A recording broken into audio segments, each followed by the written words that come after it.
Deux équipes qui ne gagnent plus depuis le mois d'octobre s'affrontaient au stade Albert Domecq vendredi soir. La Lanterne Rouge Carcassonne recevait Dax, club également situé en zone de relégation provisoire.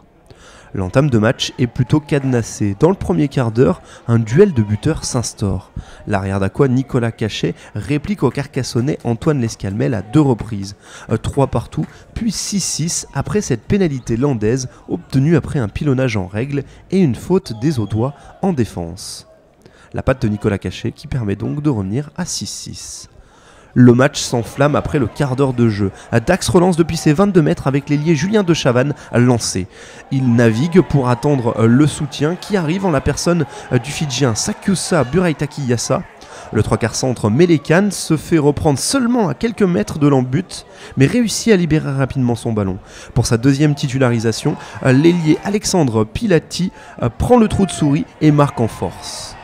Carcassonne réagit. Julien Seron trouve une brèche dans la défense, amène son équipe à 1 mètre de l'embut, et c'est le pilier gauche Andrei Ursace qui vient conclure 11-11 après la transformation ratée de Lescalmel. Tout est donc à refaire. Nicolas Cachet reprend alors son costume de buteur pour replacer Dax en tête de cette partie. Mais Carcassonne trouve des ressources insoupçonnées. Grammatico serre à hauteur son deuxième ligne, Zito à l'intérieur de son camp. Le Sud-Africain allie alors puissance et vitesse pour s'offrir un véritable slalom géant dans la défense landaise et inscrire un nouvel essai. Celui-ci est transformé par Lescalmel à 18-14.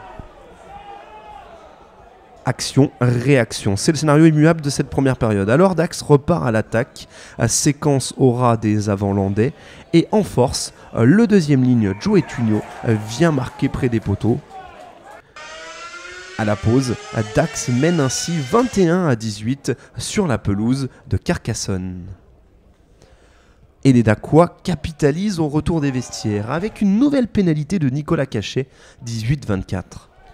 Dès lors, Carcassonne se réveille et offre un tout autre visage. Gilles Bosch, qui a remplacé Antoine Lescalmel, passe une première pénalité. Puis c'est encore lui qui trouve une ouverture et se joue de la défense landaise pour marquer un nouvel essai. Gilles Bosch le transforme lui-même. S'il manque un coup de pied à la 55e, l'ouvreur rectifie la mire et ajoute 3 points 3 minutes plus tard.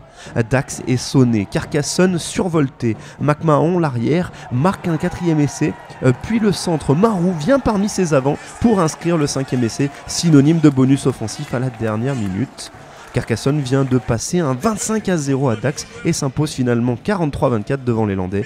Vendredi soir, la Lanterne Rouge de Pro D2 s'est révoltée avec succès.